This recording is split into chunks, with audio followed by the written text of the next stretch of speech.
welcome back again sa ating vlog. Good morning, good morning, good morning. Mayang aga sa ating lahat. Andito ngayon kami ni Luna.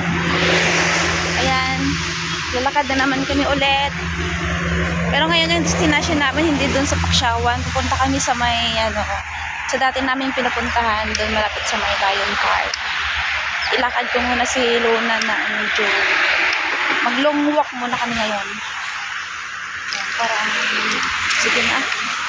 Para okay naman yung araw niya. Excited na yan, nauuna na sa akin. Alam niya na kung saan kami pupunta. At guys, siyempre andito na kami sa highway. Highway na yan eh.